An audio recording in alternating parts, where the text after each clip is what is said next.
Welcome back to MPL Weekly. I'm here with Marshall Sutcliffe, Paul Rietzel, and I'm Becca Scott. And we're catching you up on the week's matches between our pro players. And I do want to mention that next week we're going to have our show on Friday instead of Saturday at noon Pacific, because then you can go into your weekend already knowing who won in each division to make it straight to get a bye to the top 16 of the next Arena Mythic Championship. Our viewers should start developing a little cough around Thursday so that you can plausibly sell it to your boss that can't make it in on Friday. Working from home. That's the plan. Now let's jump on over to our head-to-head of our next match. Oh, I'm sorry, we have standings now for the Emerald Division. All right, now these are our first 4-0 versus 4-0 players that we're going to see today against one another. Yeah, this division just very top-heavy, right? With two 4-0s, we have two 0-4s as well, so these guys could just run away with it. And looks like Yuza still has a chance, but it's going to be tough if one of those players doesn't have at least one loss. Well, one of them's getting a loss. Yeah. Yeah, and both these players are, again, fighting, as we just talked about BBD in the last match. They're fighting to control their own destiny. The winner here will have a win and in basically to the day 2 of a Mythic Championship next week, so super exciting. And Brad Nelson is coming with the Esper mid-range deck with 4 top finishes under his belt, and Seth Manfield 5 top finishes with the mono red aggro deck. Both these players have been playing for a little while.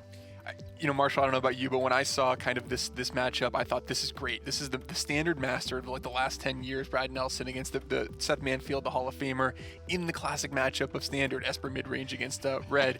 And we see kind of Esper mid-range here. I think one unique thing that we're going to look at are those 4 copies of Basilica Bellhaunt that BBD did not have access to, but is so good against these red decks. 3 Oath of Kaya, 4 Bellhaunt. Yep, that's a lot of life gain, incidentally. I feel like Brad Nelson...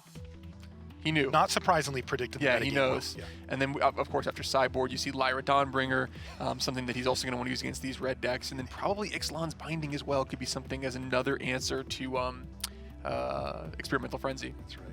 A couple of duresses in there too. Now Seth Manfield actually has a slightly different take on the mono red aggro as well. He's gone a bit larger. You see 3 copies of Experimental Frenzy and 3 copies of Chandra Fire Artist. And a little stronger in these kinds of matchups. Fanatical Firebrand a little bit underpowered against 3-color mid-range or control decks.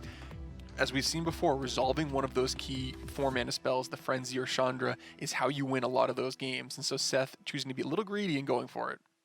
All right, and there's the sideboard.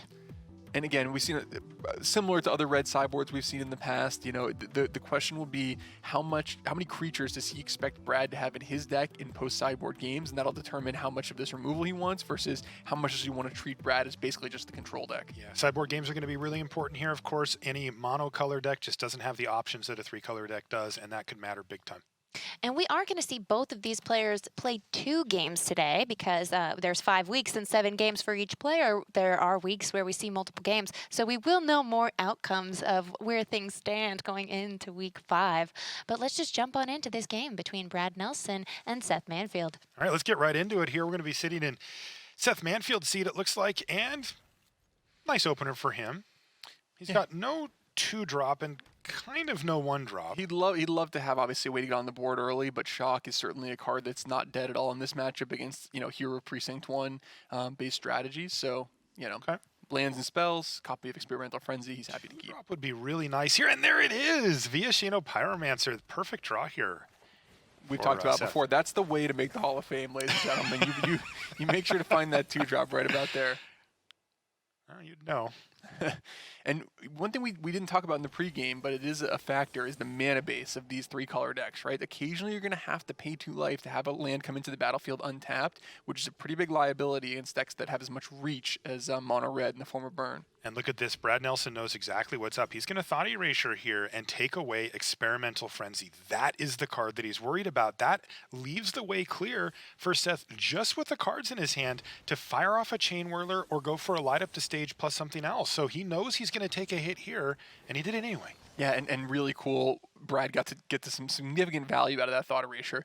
He gets rid of the Experimental Frenzy. He gets to see Seth's hand, notices the shock in it, and then he actually surveils a Hero Precinct 1 into the graveyard. Normally a card you'd really want, so an incredible amount of value there for Brad. Yeah, also he knew with the Oath of Kaya that he had in his hand, he would be able to take care of the Chain Whirler anyway. So you can see how Brad is playing 1 to 2 turns ahead and seeing everything, playing around the shock by getting rid of what would normally be a pretty desirable Hero of Precinct 1, and also leaving his opponent with the spells that he can answer and taking away the ones that he can't. Just really nice sequencing here from Brad. And look at this. Seth Manfield says, "Welp, let's get Light Up the Stage going and see what he can find." Shock to the face, and wow. Not only nothing that he can cast this turn, but he will be limited to his choice of one or the other next turn. Experimental Frenzy, of course, being the more powerful option, but brutal here for Seth. Yeah, and look how brutal this is these next couple turns. The Bell Haunt is going to be basically a brick wall for this Pyromancer and gain Brad 3 life. And then Teferi lines up pretty well against whichever option Seth chooses for this turn. So, jeez. Beautiful transition, or beautiful sequencing here from Brad Nelson, really just taking advantage of what's been given to him. And again, this time though, Seth Manfield says, okay, yeah, I got Experimental Frenzy. I can make that work. He's going to play it and just pass the turn back. So he loses the other exiled card, which was a Goblin Chain Whirler. But as you mentioned, Paul, what are the options now? We saw that he had Teferi, Hero of Dominaria, and that's what he's going to play. And he can just send that Experimental Frenzy packing right now, and then he's got to try to find an answer for it in the next turn or two. But still, that helps out a lot. Gitu Lava Runner, the draw step here. But he's also got Fanatical Firebrand, so Teferi not long for this world. and Oath of Kaya sitting around just kind of being annoying too, Yeah. There's a really tough spot for Seth because he has to get Teferi off the battlefield. At the same time, Brad has that 3/4 creature, which is just so brutal, and another copy of Teferi coming for Brad. So really just, rocking a hard place here for Seth Manfield. Yeah, Basilica Bellhunt effectively acting as a 3-for-1 in this matchup. Really, really annoying. And when Seth packs a full 4 copies of it in his main deck, you know what he was thinking about when he put this list together. Mm-hmm. And maybe if you had Brad down to 5 or 6 right now, it'd be kind of interesting. But at 9, there's just not really kind of a sequence of things, that Seth can do to get himself out of this. Yeah, we know he's going to draw Experimental Frenzy next turn and try to go off with it or whatever, but it's just there's so much time here for Brad to set up. Yeah.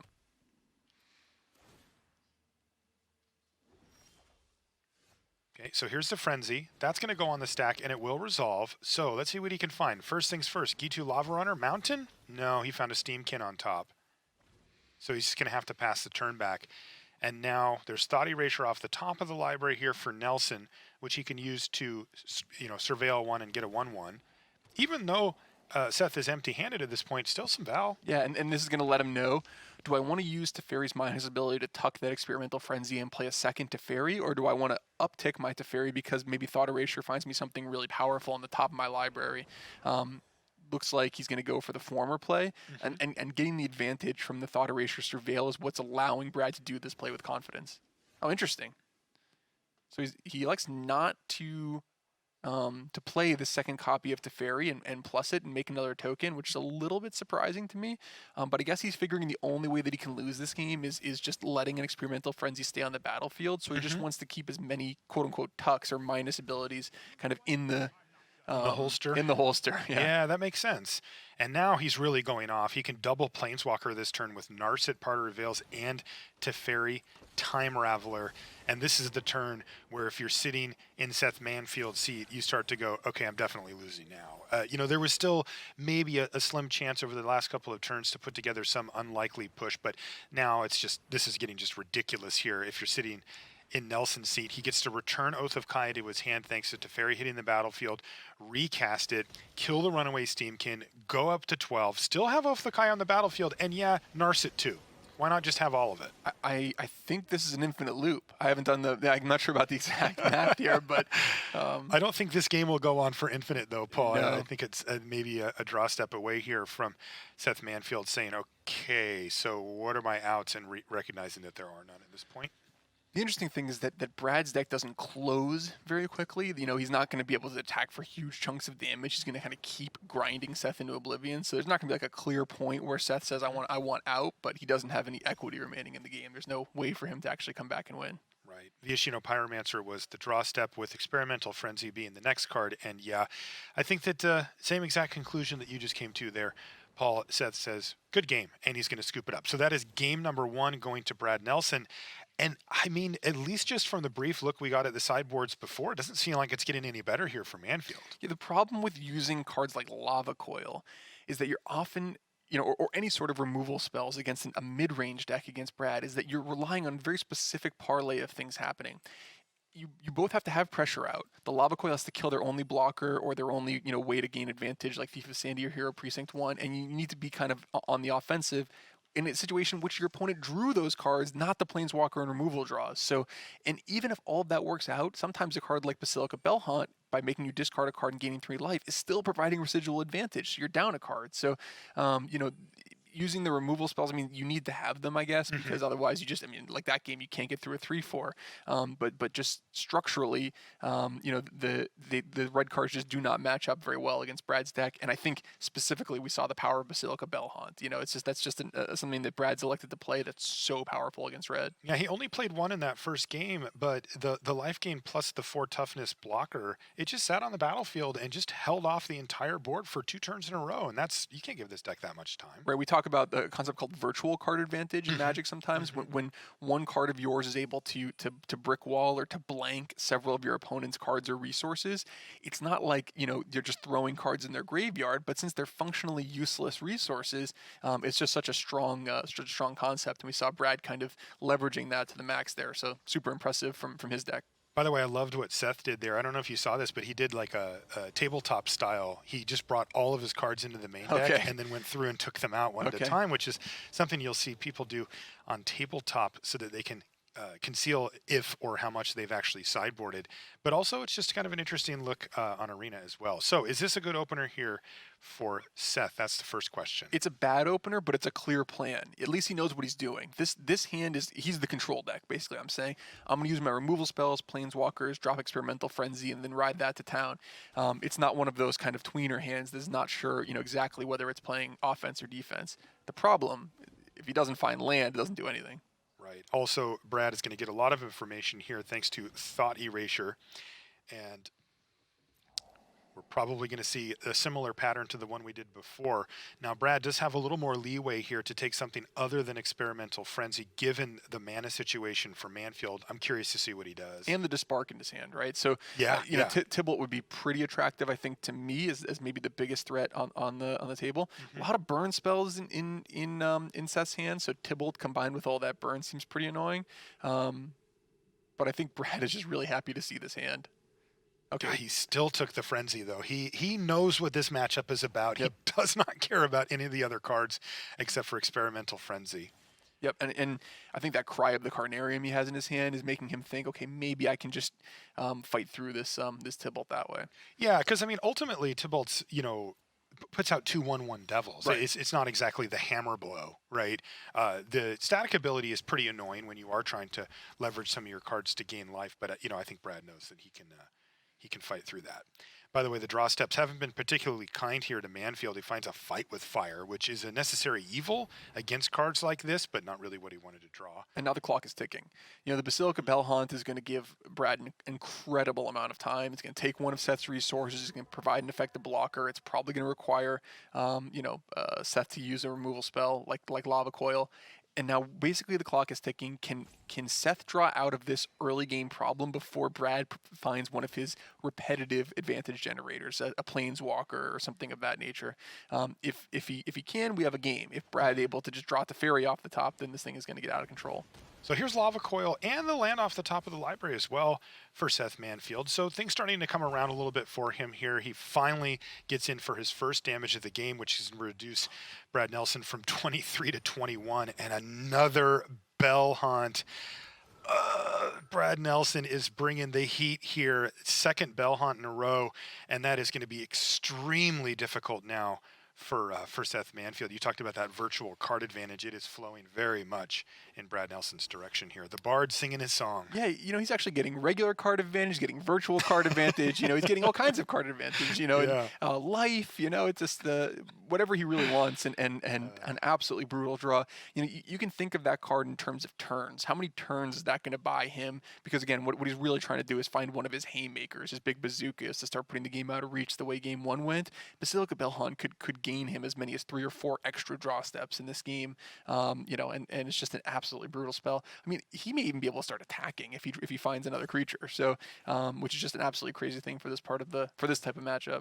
Here's the Fight with Fire, again, used to kill cards like Basilica Belhan and Lyra Dawnbringer, and he's just got to kind of suck it up and keep one for wanting from his perspective, but he's losing a card, all the life is going away, and things are getting very difficult now for Seth Manfield. Brad Nelson has been running the show here in the MPL in his division, the Emerald division, and it doesn't look like it's slowing down here. Game 1 was not close. Ooh, hello. Chandra Fire Artisan off the top of the library. Now he can start to kind of work through the answers that Nelson has. Maybe get himself a little value on the way. It looks like he's going to kick things off, though, with Tybalt Rakish Instigator instead. Now he's got 3 power on the board, and Brad, oh, hello, Lyra Dawnbringer off the top of the library, one of the most powerful options in his entire deck for this matchup. Yeah, we talked about buying time for haymakers. Well, that is a haymaker against mono red. Now, Tybalt's static ability, your opponent's can't gain life, is pretty relevant, and what Brad's going to want to do is use this Cry of the Carnarium to deal with all the creature threats, then drop the Lyra, attack the Tybalt, and then get to work on Seth's life total. That's right. So no play there at all from Nelson. He wants to entice Seth into using Tybalt's other ability, or using his ability again, I should say, so that he can get full value. And look at this. Seth Manfield is having none of it. He just passes the turn back. That is, of course, going to open the door now for Nelson to use D-Spark to take down Chandra. But that Tybalt is still on the battlefield. Thank you very much. And Brad says, okay, you called. I didn't have it. That's fine. I'm just going to play out Lyra. But the truth is that one hit from Lyra against Tybalt, and then boom, she can start going to work on the life total. And the clock is very short now for Seth Manfield. He needs to find an answer for Lyra, and he's already used up a few of them. We saw the Fight with Fire, and then also a Lava Coil in conjunction with Lightning Strike in his hand would have done it as well. So he needs to find another burn spell. Right, for Seth to meaningfully continue in this game, yeah, he needs to draw another burn spell, and it needs to be next turn. Mm-hmm. I think kind of an impressive play that might get lost here in this game was not using Tybalt last turn. Yeah, it was great. Using the information of what Brad took with that Thought Erasure earlier, when it made so much sense to take the Tybalt, and Brad chose to take the Experimental Frenzy, which seemed less threatening at the time. I wonder if Seth was able to work that through, just something that the great players kind of think about over the course of a longer game. Yeah, such a smart play. And also, I have to give Brad props too, because it was like, okay, I'm going to give you a chance to step into this. But once he didn't, he's like, okay, fine, here's Lyra. Like, I'm not going to get cute and try to, wait around or do something silly. All right, there's Light Up the Stage. That was a big draw there for Seth, because he can use that in conjunction with his combat step here to try to dig for that second removal spell. Yep, and we noticed that Seth does eventually use the Tybalt for 2 reasons. Number one, it was going to die to the attack from Lyra, so it's good to get some value out of it anyway. And then second, he realizes that if Brad were to play something like Cry of the Carnarium, that's going to give him the window to Lightning Strike Lyra, and I think he's perfectly happy with that exchange. He would gladly trade all of his cards in hand and everything on the battlefield to remove Lyra from the table. Yes, that would give him at least a chance to top deck one of his 4-mana spells and start to take over the game. In the meantime, he wants to maximize damage, so he's actually going to play the Gitu Lava Runner first, because he knows he can still hit any of his burn spells and kill Lyra at least by next turn. And unfortunately, he did not. He hit Chandra, Fire Artisan, and Viashino Pyromancer, and he's not even going to cast a Pyromancer here, Paul. Yeah, at this point, you just are playing with the assumption that he knows the Cry of the Carnarium's in Brad's hand, right? He's played like it. That's how he's playing the game. He just wants to leave this Lightning Strike up. Now, unfortunately for him, the Lightning Strike is also kind of face up. He may know about it from that earlier. He does. He does. Okay, yeah. So, but this is, of course, a devastating sequence here. as Lyra Dawnbringer has now connected in the air. And look at this, 14 life. And the life total, of course, of Seth is going to start plummeting as well. So, again, he has been under pressure for the duration of this entire game to keep finding things. And Seth so far has, but he is running out of time very quickly here. Is it time for the Cry of the Carnarium? I mean, this looks beautiful. Just wipe the board, right? Yeah, I mean, the fact that he now has a follow-up play with it would indicate that, you know, it's definitely a decent time for it. But he does open himself up to lightning strike, though, right? Yes. So he knows he's giving up Lyra by making this play. Well, right? Can he use Tyrant Scorn? I mean, he may. Oh, just bounce it? Yeah, he may want to do that, or he may want to play Teferi. He's going to use Tyrant Scorn. Wow, he is going to do it. Yeah, I think he just says, why not both?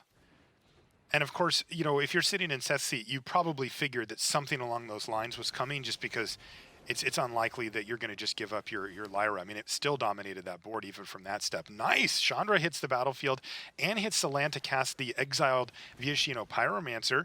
Not bad, but again, the real issue here is, once again, Lyra Dawnbringer back on the battlefield, and now he's got to find it. There's Lava Coil. He still has activation from Chandra. Can he find another? Oh, it's Fight with Fire off the top. And that is going to give him that answer for Lyra Dawnbringer. And this game plan from Nelson looks like it may be falling apart. Yeah, incredible. I mean, what a turn of events. Now all of a sudden, is this Seth Manfield in the driver's seat? All of a sudden, I mean, it looks like like it from here. I mean, he's got a Teferi. There's Oh, Despark. wow. That's huge here, because now he can Teferi, protect itself, and still have the Dispark for the Chandra. So that's just literally, I think, one of the best draws he could have had in this spot. And oh my gosh, he draws Thought Erasure. He can kind of do it all. Wow, what a big swing back in Brad Nelson's direction now. Still, this is going to be something. There's 4 power on the battlefield. Yep. But that's a lot of selection, right? The Thought Erasure surveils, Teferi draws him additional cards. He's going to get 2 more cards next turn. That's a lot of cards to find an answer for these Pyromancers. But it is a 2-turn clock, at least currently on the battlefield. And look at this, Direfleet Daredevil is the draw step now for Seth Manfield, so he has an answer now. Well, let's see what he takes. I assume he's just going to take care of Teferi with D-Spark. Oh, yeah. Yeah, there we go. Oh, man, this game has gotten really good. And all of a sudden, Brad Nelson now needs to try to rip another Cry of the Carnarium. Ooh, Oath of Kai is not bad either. That'll bump him back up to 7 and take out the Direfleet Daredevil, so that buys him at least a turn. And there's another Direfleet Daredevil. Now, what are the attractive options here? There don't seem to be any at this point. He could elect to just cast it and cost Thought Erasure in order to just surveil one. And get the 2 power on the battlefield. The question is that more valuable than leaving it up for next turn to be able to maybe cast a Spark or Tyrant Scorn? He has lethal on the battlefield now. Yep.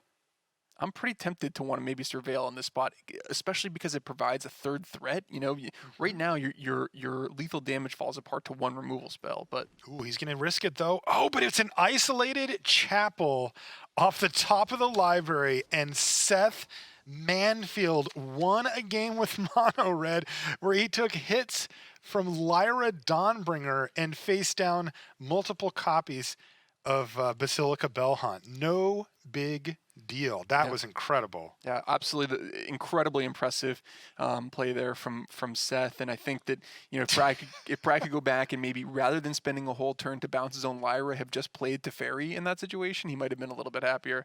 But that's tough. I mean, you know, you think to yourself, if I can just keep Lyra on the battlefield, I've already, you know, no pun intended, fought through one of the Fight with Fires in Seth's deck, so he only had 1 Fight with Fire left to be able to kill Lyra cleanly. So his play is certainly defensible, and it just didn't work out because he found that 1 clean answer.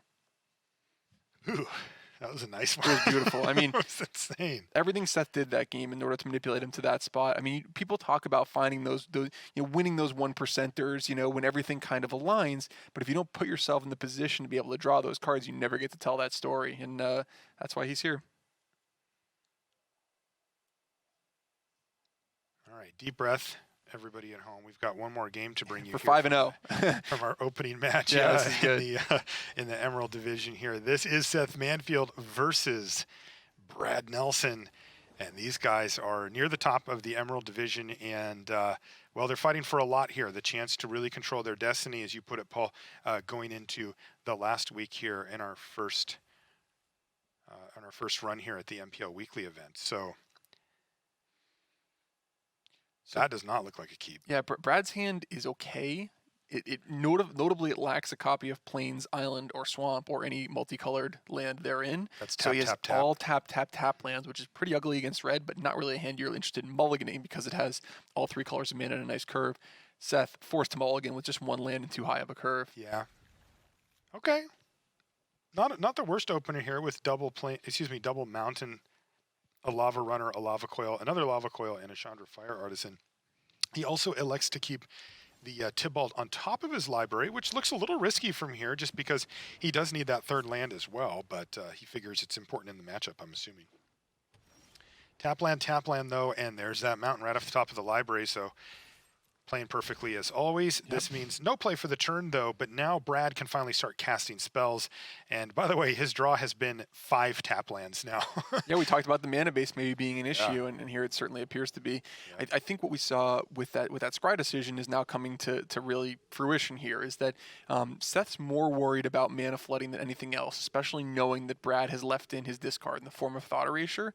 And so he wants to make sure he has enough of these threats that are difficult for Brad to deal with, that, you know, 1 Thought Erasure or 1 removal spell is not going to kind of leave him, you know, without the attack. Yeah, smart play there. He's going to get in for another 1 point of damage, knock Brad down to 18, but no play for the turn after hitting his 4th land off the top of the library. He's got 3 on the battlefield. Next turn, it could be Chandra Clock, so that's not the worst case there for Seth. On the other side, it's Narset Parter of Veils hitting the battlefield here for Brad. This is turn 4, though, and again, he's just playing off curve this entire game. He's cast a 2-drop on turn 3 and now a 3-drop on turn 4. Here's land number 4, and the way is clear for Chandra Fire Artisan to hit the battlefield. And Chandra plays nice with Narset, right? Yes, it does play nice against Narset, and very importantly, we don't see either an untapped land or a clean answer.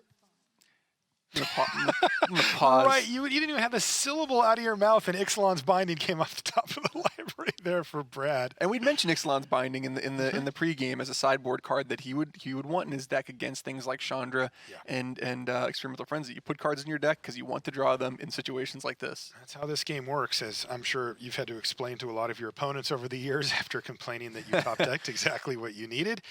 There is tap land number 5, and this draw has fallen very flat here for Seth Manfield. He is down to just a 1-2 on the battlefield. Sure, he has a pair of lava coils, but if you look at the hand from Nelson, he just doesn't have any targets for him. Yeah, there is a Hero of Precinct 1 hiding in there, but the problem is that Brad knows about both lava coils, so he's just like, sure, I'm going to play Teferi, I'm going to play Narset, I'm not even going to let you use those lava coils at all.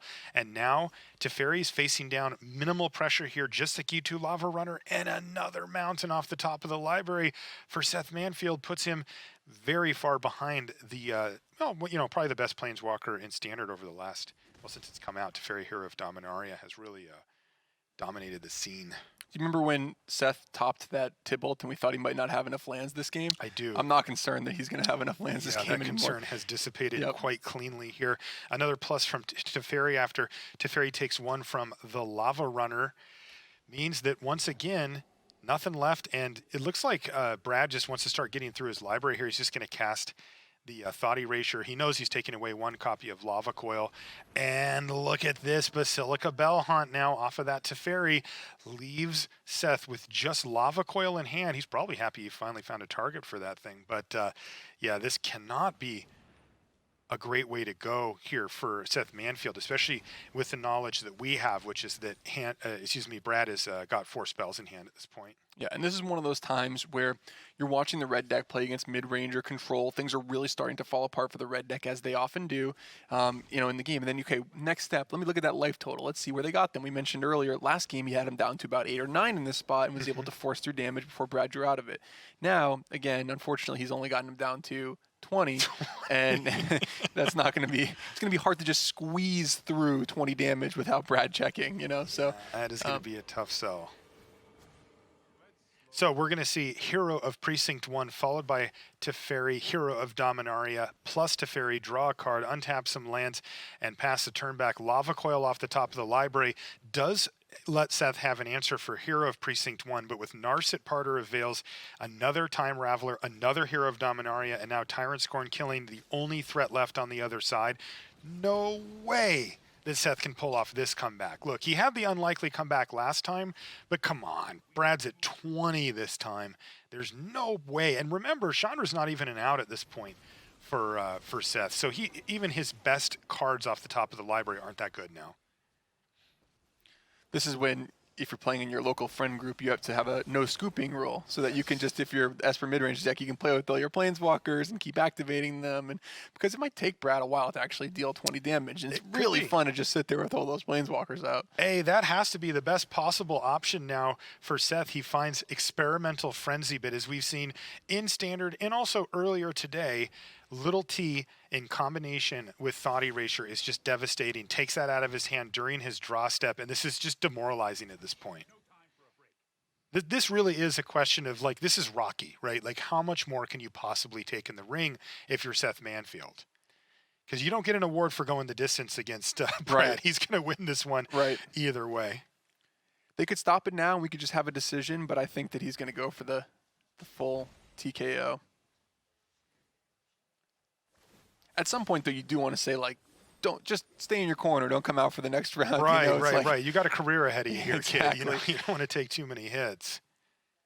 And this, I think, Brad Nelson, in terms of Standard, right? To further the analogy, a lot of these players are mixed combat sports people, right? They're playing all sorts of formats. Brad is a boxer. The Standard is him, and we are absolutely in his wheelhouse, playing his most preferred format. He is arguably, I think maybe inarguably, the best Standard player of the last 10 years, and on his way to 5-0. And that turns out the knockout blow was a second draw step Thought Erasure there from Brad, and that's going to do it. Brad Nelson wins his match 2-1. Yeah, maybe he was hoping for one more Experimental Frenzy on top of the deck, but that Thought Erasure, it really hurts. Yeah, it hurts. It really does. Like, it stings bad when you're like, I did it, and then you see that pause, and you're like, what could they... stopping my draw step. Yeah, come on. This is my space, right? Absolutely. This is my little area. Don't come in here. And that Thought Erasure just intrudes. They're both such impressive players. I mean, Seth Manfield, I sort of think of Mono Red as a deck I can play. It seems foolproof, and I do play it a lot. But really, just in that first game, we saw the way that he navigated it, or maybe it was the second game. The second game. But Brad Nelson has just been crafting beautiful decks each time and brought something different each time. It's funny that you called him using an infinite loop, because he was the one person we've seen play Bant Nexus in this MPL Weekly Spark Split. So I just love watching him play. And also, the key story there, great metagame call from Brad. And as we talked about earlier, Becca, these players are playing these decks this week and next week. So Brad really nailed it. Stuck the landing. And it's going to do well against any red deck he could come up against. We should mention that now Nelson is at 5-0, and that puts Manfield at 4-1. We're actually going to see Manfield play again right now, and then we'll find out later how Brad did in the rest of this week's matches. Here's Manfield against Matt Nass. Now, Matt Nass has been brewing interesting decks each week. It hasn't been a great split for him with an 0-4 record, but he has brought something new and different each time. So we'll see in a minute, we'll see a Simic Nexus deck, and then we'll take a look at Seth's deck one more time. Yeah, Matt Nass, as we talked about earlier, like Pyotr Glagowski, more known as like a modern specialist, coming into Standard. But of course, he's going to bring Nexus of Fate and some crazy ramp deck to Standard. He's not going to just play a creature deck. Yeah, he's got a real reputation for being a combo player, and if there's even a somewhat viable combo deck, he will often at least explore it to see if it's something worth playing. And here's the red deck we just saw Seth play with against Brad Nelson. Pretty straightforward. Again, as you mentioned, Marshall, the biggest differentiator is probably the 6 copies of 4-drops. Sideboard, some removal. Cards, Sideboard, probably not something he's going to use a tremendous amount of during Simic Nexus. I mean, the spells are too expensive for Direfleet Daredevil. None of the creatures are that good to kill with Lava Coil, so... I mean, can he speed up his deck at all? Not really. Yeah. So And here's the Simic Nexus. First time we've seen this. Yep. This looks like a really tough matchup here. Yeah, so... Again, do any of these cards do anything? It's Hydroid Krasis. That's really Krasis. Yeah, That's what he's really looking for. He needs to turbo out a big Krasis and then kind of ride that to victory. But really, a lot of the other cards just do not match up very well against what Seth is doing. So, if you're Matt, you're hoping that Seth has like a slow creature kind of draw, and then that you're able to turbo out a big Krasis for 4, maybe really early in the game, and then chain that into start taking turns. It's not many options for Nass. Let's see a sideboard. Yeah, and so things are getting a little bit better for him after sideboard. He's able to get a little bit lower on the curve. He's got, limited All-Star Arboreal Grazer. Don't even say that to me, Paul. I can't the take strongest cards there. But importantly, no additional life gain spells. So nothing like the Palaka Worm or things like that we saw in Li Shitian's deck. So, he's going to be able to get a little bit lower. We might see him dig into even Biogenic Ooze or Thorn Lieutenant, but, really tough spot for him, I think. Rashi B come in maybe, that 4 toughness? I would Just get some imagine, yeah, blocks? 4 toughness good, and also kind of a way to just sit there on the battlefield and proactively answer an experimental frenzy. But, he doesn't even have access to Paradise Druid, so it's like really he's going to have to he wants to draw Growth Spiral and have Seth have a bad draw. Yeah, well, we'll see. Seth Manfield could still, is very much still in it to take away this division. We'll see how this game against Matt Nass goes. All right, let's get into this. So Seth, he's got to kind of take a deep breath, make a sandwich, have some iced tea, and get back to business here because this is a much better matchup than the one that he just faced against Brad. Let's take a look at what Matt Nass is working with on the bottom. You said he was hoping for a Growth Spiral to kick things off. He got that. Well, I asked for a Growth Spiral and a bad draw, and I see Seth Manfield on 5 cards. So I'm thinking we're well on the way, if you're a Matt Nass fan, to doing kind of exactly what he wants. Hinterland Harbor tapped kicks things off now for Nass, but he drew another copy of Growth Spiral. He does face down a Runaway Steamkin here, though, but he has a reasonable answer for it with Blink of an Eye, probably next turn. He's going to pass a turn back here, though, and see if Seth has one of those draws where he can cast multiple spells and get that Steamkin up to a respectable rate. And it does look like he's only got the 1 extra copy, so it's just 2 damage. Nass, does he take it, or does he to cast his Growth Spiral? Yeah, that's what he's going to do. Zoop. You can see if you can find another land as well. Well, it's another Nexus of Fate. And he does find that land off the top of the library, though. He's looking at casting Jadelight Ranger here as just a good blocker, potentially, for these Steamkins. Yeah, a little temptation to play Growth Spiral, try to hit untapped green mana and do it all, but that's pretty greedy. No, a lot of temptation. Would have worked out. A lot of temptation. This is one of those decks, one of those games, I should say, rather, where if you're playing the Simic Nexus deck and you're maybe practicing at home against your friends and your opponent's mulligan to 5 and not done anything really, and you have your kind of perfect Growth Spiral draw with all of your best cards, when you lose those games, that's the time to maybe say, okay, I'm done with this matchup. Give me one of those Esper decks. You know? Yeah. Anybody have Esper sleeved up? Because I'm ready to practice that matchup now. So as it turns out, Manfield, though, did curve right into Experimental Frenzy.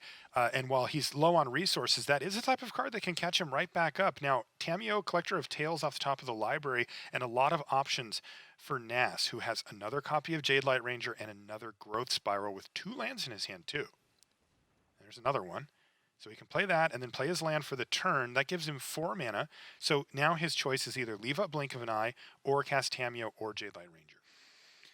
Strong temptation to cast that blink of an eye here, just to not let your opponent go crazy with Experimental Frenzy next turn. But, you also, when you start chaining Nexus of Fates, it's not that great if you don't have a board presence down. So, there's definitely an argument to be made for both cards. He really wants to dig to try to find Hydroid Krasis. Right, of course. That's really going to be the key for him, kind of pressing his advantage here. Looks like he's decided to kick Blink of an Eye. Ooh, on the Runaway Steamkin.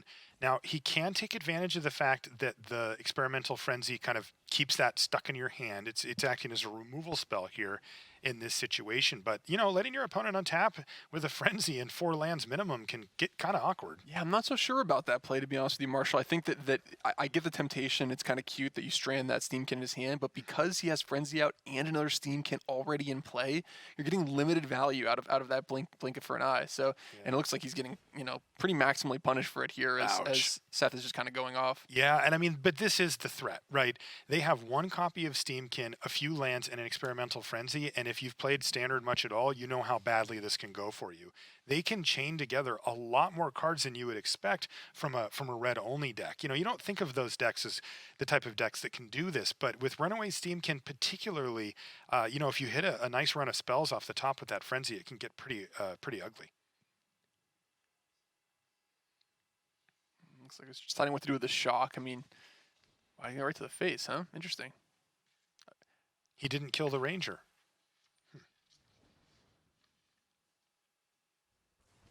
Down to 11 goes Matt Nass. Maybe he's thinking that at some point, while you're chaining through your library, you're going to find that incidental chain whirler, and it's more efficient to just kill the J-Light Ranger using the triggered ability rather than using shock. He also had Wizard's Lightning available there too, so he's kind of just going off. And there's also a Lightning Strike off of the light up the stage. Now he can't, he can cast that. No, not quite yet. So what is he thinking about playing here? The Wizard's Lightning. And now that does give him actually access to the Lightning Strike, doesn't it?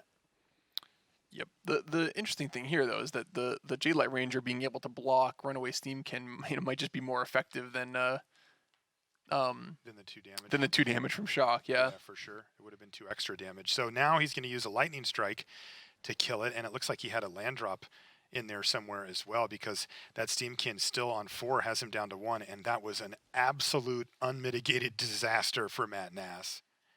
Boy, he just sort of left that door open, and Seth said, "I'm coming over for pizza." Yeah. Knocked that door right down, because that was not a good outcome there for Nass, and he might be regretting not bouncing that Frenzy with the blink of an eye. Yeah.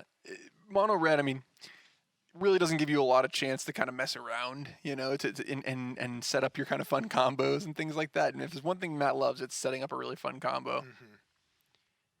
Now he's dead on board. Let's see, does he have any options, though? So he can play Nissa and give him Tameo mana. 1, 2, 3, 4, 5. Yeah, pretty easily. He'll have quite a bit of mana thanks to Nissa, actually, so not even close. Fortunately, he's 1 short, it looks like. Has he played a land this turn? 1, 2, 3, 4, 5, 6, 7, 8. So he can actually. I believe he has. Okay, No, I'm wrong. He has not if he's played not played a this land at this turn, then he can produce for 8 mana. 10 mana with the untap ability. So Right. so could find. No, still Tamayo plus Nexus is not enough. He Yeah, still does not have enough that's for 11, that. So yeah. I think we're gonna find him. Unfortunately, having to say go into another active frenzy and very likely not living. Here's Tameo, Collector of Tales, hitting the battlefield. That, of course, acts as a regrowth.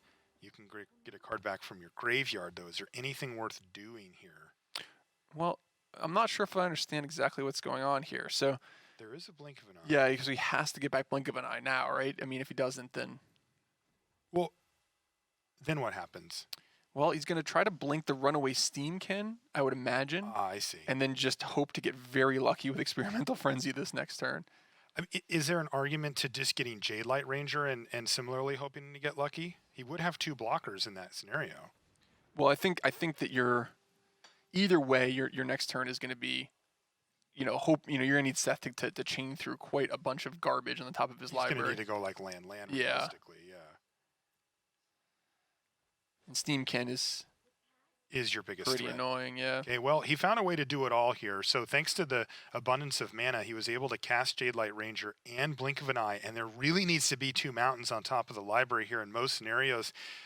And that's not a mountain. Lightning Strike off the top is going to be Seth Manfield finishing things up, but really it came back to the turn prior. You saw how close Matt actually got on that turn from being able to go off. He cast 2 Nexuses. He had the 2 Planeswalkers rolling. If he gets to untap from that step, there was another Nexus waiting for him, and he could have really completely gone off. But the problem, of course, is that he left that door open just ever so briefly, just a little 1-turn window, and that cost him like 12 life or something. Yeah, but now, Marshall, here come the Arboreal Grazers. Oh. So, things are business is really going to start to pick up here in the MPL as, again, mostly a card you want to use in Booster Draft, as you know. No, we're not. You can't do this, Paul. I don't want my name associated with that card in any capacity. Yeah. Did you know it has reach? I did know that. Yes. That's the hard sell I get from people. No, the card's actually good because I'm like, okay, give it to me. Did you know it had reach? Well, yes, I knew it had reach. I mean, if you've ever done a beta Booster Draft, which I'm sure you have, then you have to play your share of Wall of Woods. It's like there's just not that many playables. Strictly better. Yep. I have covered a beta Booster Draft. Okay. I've never done one. Okay, nice. I'm same here. I would love to do one. We should get that together. All right. Yeah. Do that. Have to win a Mythic Championship before I can afford to do a beta booster draft. Yeah. You should do that too. I'm going to work on it. Yeah. All right, so again, we talked about what Seth was going to do post sideboard, and it's not necessarily obvious how much removal he wants. Right. I think, really you kind of just want to be proactive. You want to do what he did, curve out, put a frenzy on the battlefield, and end the game. Yeah. We do see him leaving Chandra in. Yeah, it looks like he brought in 2 war bosses and replaced some firebrands. Yeah, and that's, the mid-rangeization of Standard has made decks extremely difficult to sideboard against. It's not always clear, is your opponent combo? Are they mid-range? What exactly are they doing? Mid-rangification? Yeah. Is that not a Love word? that. Okay. No, that is great. Okay. Totally using that one. All right, so here we go. We're all set for game number 2 between Matt Nass and Seth Manfield. No play for Seth just yet, and Matt Nass, of course, has Thorn Lieutenant basically for this reason. It doesn't die to shock, so he's going to play that. And here's Runaway Steamkin on turn number 2 for Manfield. Passes the turn back, and we're going to see Jade Light Ranger on turn 3 here for Nass. It looks like Matt has basically upgraded his deck into a draft deck, from what he had before. Like a really good-looking draft deck to me. Yeah, he just put a Grazer in the graveyard. He wants to find lands. But yeah, he pack one, pick one, biogenic ooze and built around it seems. Exactly. No more of that, I'm going to try to ramp up and then cast a 7-mana Time Walk. I'm actually just going to try to beat you up. Yeah, and he's going to be conservative here. He knows that when he does get ahead in this game, winning the game will be pretty trivial from that point. So the incidental 2 points of damage from Thorn Lieutenant isn't worth the risk of taking a big hit from the Runaway Steamkin coming back the other direction. So he's just going to hold back. This is Steamkin number 2, though. Things are starting to get scary already here from Seth Manfield's perspective. Thankfully for Matt Nass, he did put those 2 lands those 2 non-lands into the graveyard off of the Jade Light Ranger, and that did clear the way for a breeding pool off the top of the library.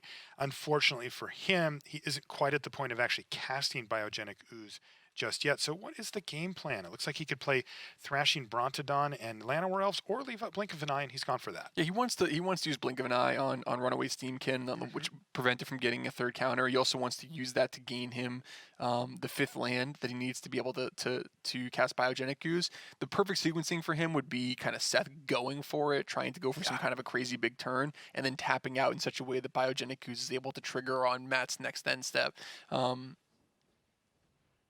Okay, well, this does look like the beginning of Seth Manfield kind of going for it. He's going to shock the 3 toughness Jade Light Ranger. Yep.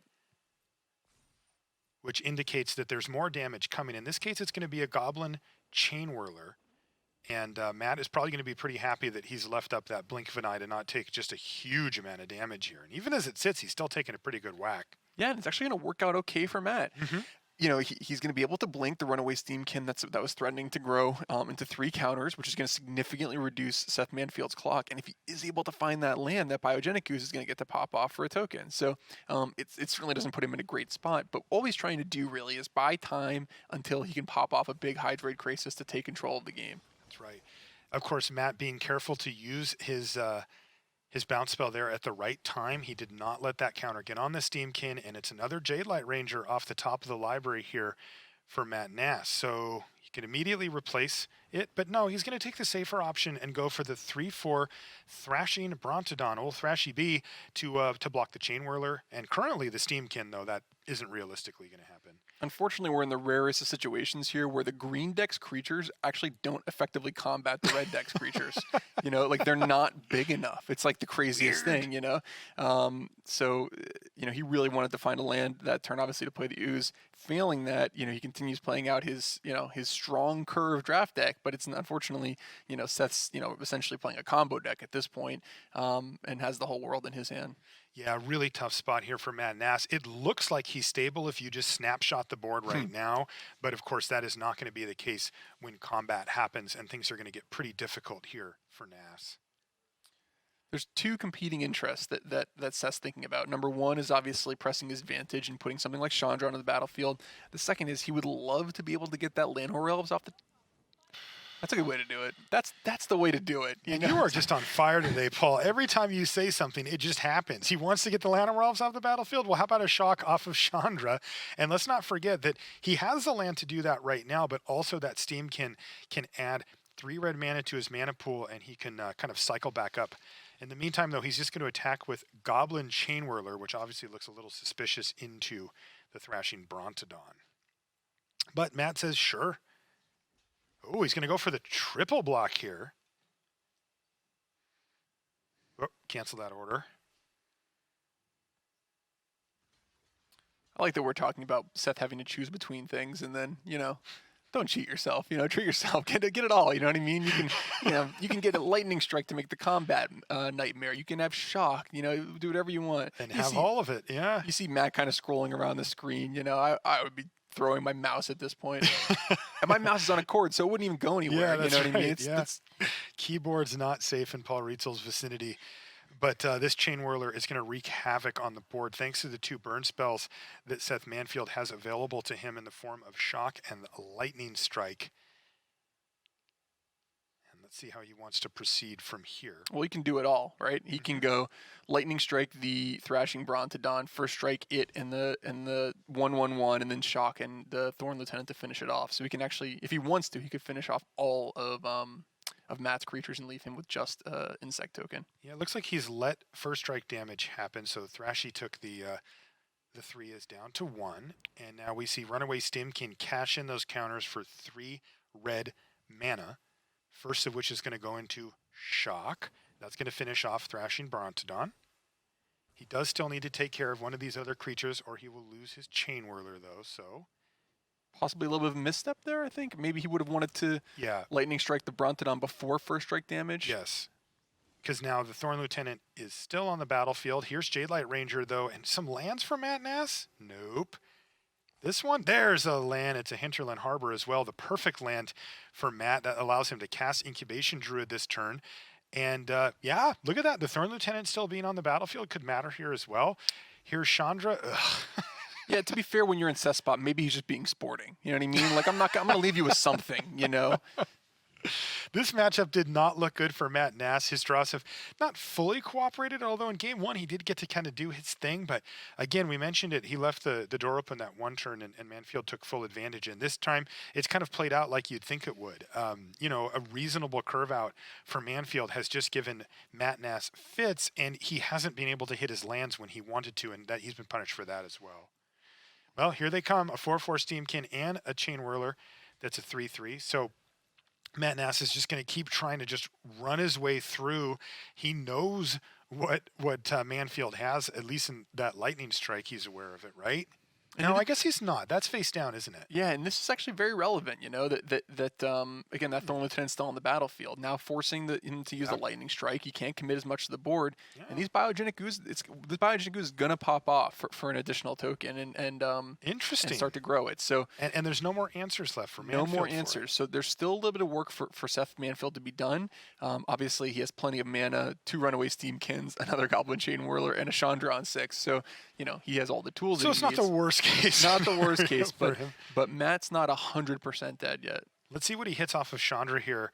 If it is a 3 damage burn spell, which it's not, it was a mountain, he could probably lock up the game right here. As it stands, if Matt can survive this turn and get that second ooze going, it gets really big really quick. Yeah. The problem for him is that he is going to be forced to put at least one of his creatures into combat this turn, and still, if he doesn't put either the ooze or the ooze token into combat, that'll put him down to 2. And Chandra's like, Chandra's at 7. Yeah. So it looks like this one may have run away from Matt Nass, as Seth Manfield was able to leverage those burn spells plus Chain Whirler and Runaway Steamkin in the middle part of this game to put a lot of pressure on Matt, force him into some blocks he didn't really want to make, and now he's in chump block mode at this point, facing down Chandra Fire Artisan, whose static ability actually is coming up super important here. The bummer about Chandra's ultimate here is that we won't really get to see all those cards because yes, first the damage will already be done. Yep, and that is going to do it. That is Seth Manfield picking up the win.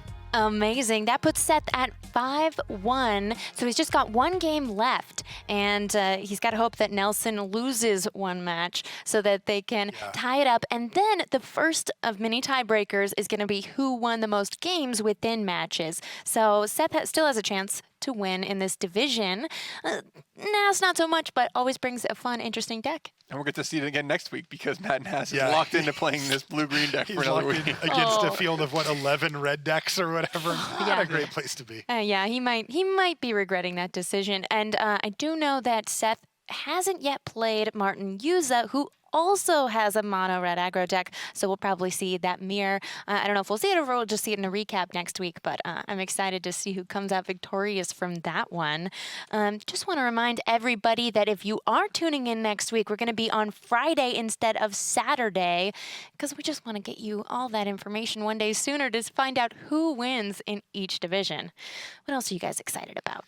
Well, I just think that in both those matches, we saw the power of the red deck in various games, and it's going to do the same thing a lot of the time. And one of the things that's unique about red today in standard as opposed to in previous formats is the staying power, right? Between Experimental Frenzy and Chandra. It's not just, man, I really hope I draw the right combination of lands and spells. It's, I both put you under pressure. I've got all the normal reach from burn spells, but also I've got these super, super powerful engines that you can't let me untap with. And so, we saw Brad barely able to eke it out because he specifically tuned his deck to beat it. But when you see a deck that's not really playing with red in mind, it's just fast and brutal. Yeah, these are not the red decks that you think of historically, right? They started off as a bunch of small creature decks way back in the day, kind of transitioned for the long term into burn spell based decks, but now with the advent of planeswalkers and even some of the kind of curveball cards that we get like Experimental Frenzy, these decks attack from a much different angle. It's really hard to handle a combination of all three: small creatures plus burn spells plus planeswalkers or other types of permanents that can generate recursive advantage in red. It's just not what you think of when you hear it, but it's really powerful trio. And that's why, the way to beat the red decks is by putting life gain on creatures that are already incidentally relevant, or on planeswalkers, or on things that you can reuse like Oath of Kaya. So again, we're kind of beating a dead horse here, but Basilica Bellhaunt is so powerful because you're not sacrificing anything. You're already getting a 4-mana 3/4 that makes them discard a card. If you're playing just kind of like life gain cards that are below par from a rate perspective, the red deck can out card quality you, which is just insane. That's just like an insane thing for the red deck to be able to do. So you really need to be able to both play good cards and get, deal with the reach that the burn spells provide. It's weird when you see red-green play against mono-red, and mono-red's creatures are bigger. That's insane. Like, what are we doing here? Yeah, that's Mad crazy. Mass had a bunch of green creatures that couldn't fight. That's insane. Hard to do, hard to beat, but we did see Nelson do it, so we'll see if he comes out with a 7-0 at the end of next week, but it's yet to be determined. Now, again, remember to tune in next week on Friday instead of Saturday, but to teach you about everything that's happening in this Emerald, in the rest of Emerald, we're going to go to a short recap video. Hello everyone, Corbin Hostler back this week to make sense of a monster week here in the Emerald Division. Now, you saw the big matches at the top. Brad Nelson has established himself as the front runner, which is really no surprise given his reputation as being one of the consistently best standard players in the world. He won the Player of the Year title almost a decade ago, largely thanks to that standard prowess, and he has proven that he still has it. As a result, he's now just one win away from locking up the Emerald Division title after a crazy sequence of events after Alexander Haynes' mono red deck. Now, Hayne took the first game in typical mono-red fashion, but Nelson's Esper Hero deck bounced back in a big way in the second game, using Teferi Time Raveler to repeatedly bounce his own Oath of Kaya to clear out Hayne's creatures and pad his life total. In the final game, Hayne looked to have the upper hand, but a devastating sequence of Dovin's Veto right into Cry of the Carnarium won the game for Nelson and kept him unbeaten on the split. It didn't go much better for Hauk. He ran into Shota Yasuoka, playing his second mono-red mirror of the week after losing one to Gregor's Kowalski. But this time it was Hauk who came out on the wrong end of the burn spells and experimental frenzies. He never got past the third land in the second one, and he quickly scooped to Shota. Now Hauk's next chance came against Martin Yuza, who entered the week right behind Seth Manfield and Brad Nelson, but still well within striking distance of them both. Yuza came in armed with a brew, a Jeskai Super Friends list. But how did it match up against Mono Red? Just fine. Yuza outlasted the burn creatures in the first game, before a nice piece of tech and demanding dragon allowed Hauk to steal the second one. That sent it into a decider, and there it was Sarkin that carried the game for Yuza and set up his match against Kowalski, which would determine whether or not Yuza could go undefeated this week and still compete for the division title next week. So Yuza and Kowalski was an epic match. Yuza and his super friends played the control game against Kowalski's burn deck. And after a crazy sequence of near endless removal in game 1 where Yuza was destroying every creature that Kowalski played, in the end Yuza got the upper hand and took it down. That sent it to game 2, and game 2 was the Sarkin show. The Planeswalker messed up everything for Kowalski. It made combat awkward, it kept Yuza alive, it provided creatures, it did everything Yuza needed until Lyra Dawnbringer arrived to take over. With that, Yuza moves to 5-1, joining Seth Manfield. Both of them are now just one win behind Brad Nelson with the Emerald Division title on the line. That means it's all going to come down to the final week. Nelson has the edge. He's the only undefeated player in the entire Magic Pro League, but he's got one more week to try to hold on to it. We'll be back next week as Yuza and Manfield are on a collision course trying to be the one who has an opportunity to unseat Nelson. They'll play, and the winner will have a chance to jump to the top if Nelson falters. It's all going to come down to one last week of play here in the Emerald Division. Until then, I'm Corbin Hostler.